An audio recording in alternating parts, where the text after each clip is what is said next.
I built my most beautiful village in the Mistlands. Hey everyone, my name is Smitty, and today I'm going to show you how I transformed this lush Mistland valley into an incredible fantasy village. Today you'll see this built from start to finish, where I'll tell a story of this place and how I created it. Hope you all enjoy, and without further ado, grab a snack, grab a drink, let's get right into it. To start out this project, I needed to find the right location in the Mistlands. I found this lush valley and immediately liked the combination of flat, grassy areas that were bordered by various cliffs and rocks. The vision for this project was to create a village hidden away in the mountains, but from a thematic standpoint, pull strongly from various feudal, Chinese, Japanese influences. I started off in this tucked away corner of the valley. I wanted to establish something that would really pop and set the tone for my project. My thought was to create a pagoda tower with many tiers that tapered up as it ascended. I had done a pagoda build previously when the Mistlands initially launched in public test branch, but for this one I wanted to really scale it up in an epic way. After establishing an octagon foundation, I began to build the framework of the structure out of wood iron beams. Again, I wanted this structure to gradually taper as it went up, so I had to spend time creating multiple layers, each one getting slightly narrower while also being taller than the last. When placing in roof lines, this is where you can add a lot of expression to your structures, and it's an impactful way to drive themes in your project. For instance, I noticed that in a lot of feudal Chinese, Japanese structures, the roof lines will almost invert itself in areas and have little pointed accents on the corners. So this is something I want to incorporate on the pagoda as well as throughout my structures in the project.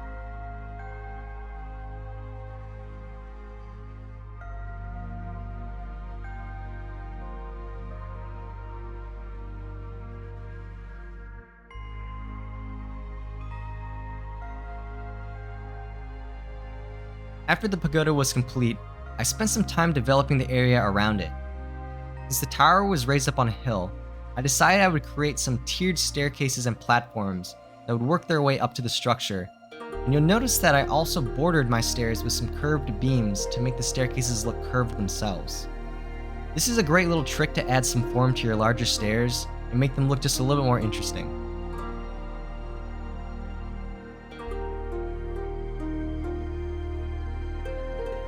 I then developed a design for some arches that would frame the walkway up to the pagoda. A combination of Chinese Paifeng architecture with the traditional Japanese torii gate lore. My thought here is that these gates would signify and mark the transition into a sacred space, or shrine. When building these thematic projects, I really like to consider all aspects of the story I'm trying to tell. In this case, I was really liking the sacred shrine temple direction, so I decided to really lean into that story. My thought is that perhaps a small commune of monks lived here, watching over these shrines and sacred spaces. I built some wash tubs to suggest these monks wash themselves before entering into these sacred sites. And rather than tables and chairs, I set out some rugs and mats to sit on, as I believe in some monastic cultures, sitting on the ground was a sign of modesty and allowed for deeper meditation and connection to nature. And that's just an element of culture that I wanted to try to integrate into this world I was creating. With that, the first part of my village was complete. I really liked how the scale of the pagoda immediately stood out, and although it was just a start, I could clearly see the thematic influences pulling through. Next, I wanted to build into the cliffside and leverage the natural verticality of the Mistland biome. I began by quickly building a staircase that wrapped up the side of this smaller peak in front of the pagoda, framing it with some diverter lanterns and natural elements. In the front, there was a bit of a gap between these two peaks, and I thought it'd be really cool to have a bridge that connected the two. But I knew I couldn't settle for a normal bridge and wanted to create something that was cohesive with my theme. I searched my brain for ideas, and funnily enough, the thing that popped into my mind was Disney's animated Mulan. At their family home, there were various archways and specifically a bridge in the garden that had a very striking circular geometry to it, so I wanted to try to replicate this. I started out with a general outline for the height of the bridge, and then filled in the lower portion with wood walls that would act as my canvas to draw out the circular arch. Then, utilizing wooden beams, I laid out an outline for this circular archway, making sure to capture about 2/3 of the circle in order to obtain the iconic look I was going for. I then used these beams as snapping points to connect and line the arch with stone, and then layered in stone foundation to complete the walls.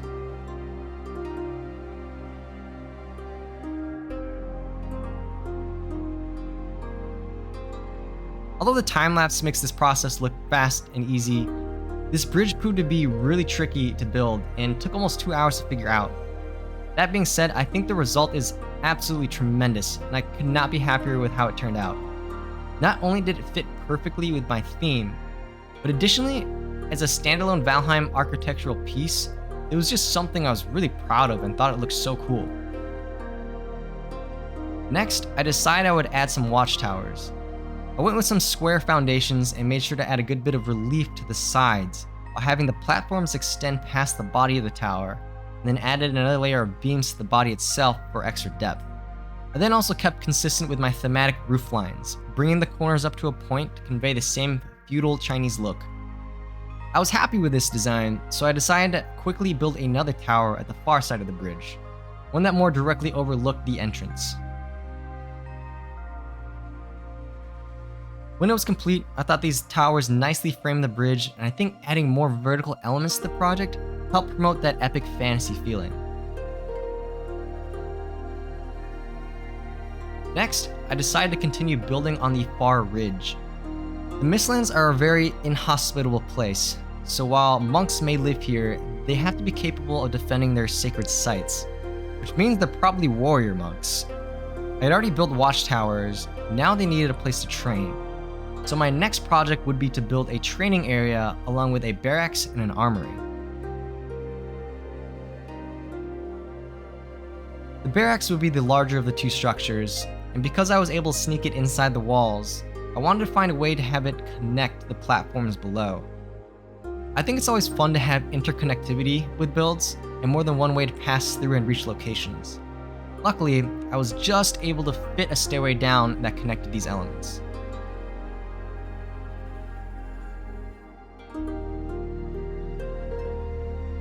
I then go about filling in the walls, again utilizing the wooden gates, also lining some areas with wooden shutters to add a little more depth to the side of the structure and railings. The smaller of the two structures would be an armory on the top floor, which would be closer to the training area, but down below I was thinking it'd be made out to be more of a shrine, as my vision for this back area was to have it more secluded with a lot more temples and shrines and feel more sacred.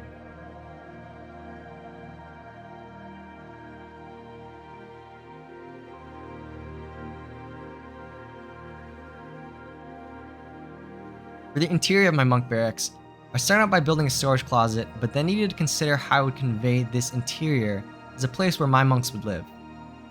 I already established that these monks do not use chairs, but instead prefer to sit on the floor, so I thought it would make sense to design this common area around this and build out a very low table surrounded by mats to sit on. I believe in Japan the practice of sitting on the floor while eating is called seiza, so I thought it'd be fun to use that as an influence here.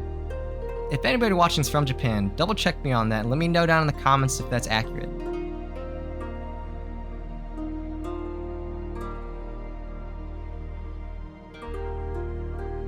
I then decided to build out the monk training area. I started by building a circular training ring and then utilized some item stands to create weapon racks and training dummies for the monks to practice their striking with different weapons.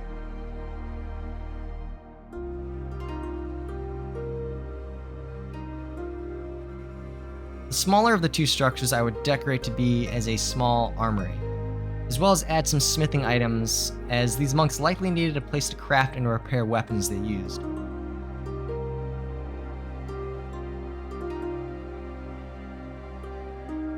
With that, my warrior monk training area was complete. Some nice additions between the barracks and armory, and I would have to polish up some decorations later, but I thought this was a really fun continuation of the story I was trying to tell here.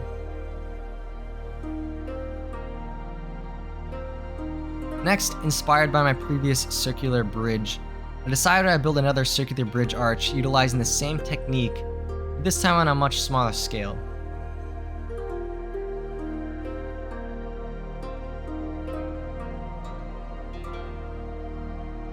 I wanted to create some separate zones within this project.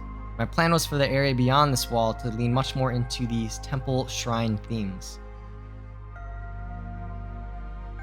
I would start out by decorating the lower level of my armory to be a shrine. I would start by framing a ward, as I've always liked the slight glow they gave off, but on the outside I decided to take some influence from one of my favorite films of all time, Spirited Away. Fellow fans, you might remember that in the beginning of the film, we see a bunch of miniature box homes scattered along the road that the family was traveling, which are then explained to be little houses for spirits. I love the idea of this, so I utilized beehives to suggest these little spirit homes scattered around the shrine. I guess traditionally it would be unusual to see so many of them stacked so close together, but just as is the case with Spirited Away, my idea here is that they are stacked so close together because this is a sacred place with high spiritual activity. Next, it was time to take on something big. I'd built some smaller shrines, but this project needed something more grand and epic, more temple-like. I started off with a wide staircase, keeping consistent with the curved railings I'd used throughout the project, and then moved into trying to determine the overall shape of my structure.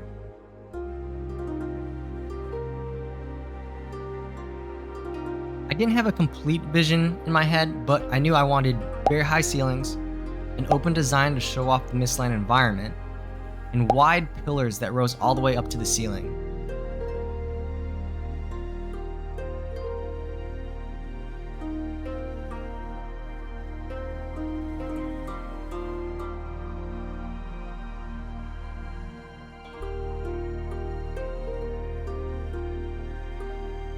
What emerged was a structure that wasn't overly complicated, but the sheer scale of it meant that it took some time to complete. Again, the time-lapse can make it all look very quick and easy, but I think I spent close to an hour and a half just transforming singular beams into pillars, and it was starting to make me a little crazy. Strain aside, the structure turned out really well, and the way the tall pillars framed the center aisle really set up nicely to create some kind of focal point when decorating. I started decorating by spawning in an ancient sword, which is a harvestable resource in the Mistlands, but I thought it made for a really epic centerpiece for the temple, and lined up really nicely with the verticality of the pillars. And then for each side of the temple, I spawned in boss stones to act as ancient stone etchings, perhaps telling the history of this place or of some epic quest.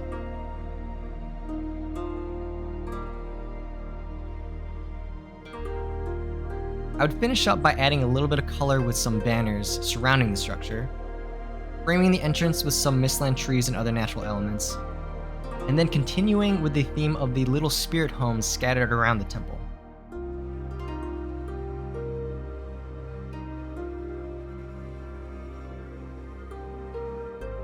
This part of the project took quite a few hours to complete, but I was really happy with the result.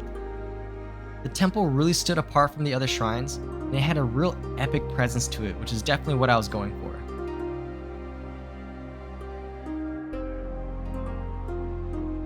With my large temple complete, I wanted to touch up on some final areas of my village. The entrance into this area was through a portal, and it was looking a little sad on its own, so I wanted to put a little time into making it look nice. I decided to stylize the portal by framing it as a torii gate, and then created some cobblestone paths leading to different areas of the town.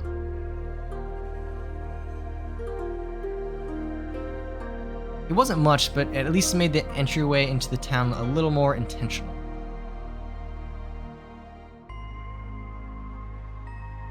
Next, I decided to fill out some of the lower open areas with small homes.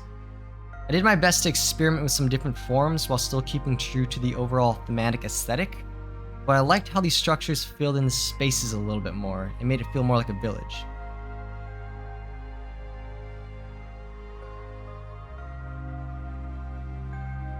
Did some light decorating to the interiors, leaving things mostly modest, as that's how I believe the inhabitants of this town would live.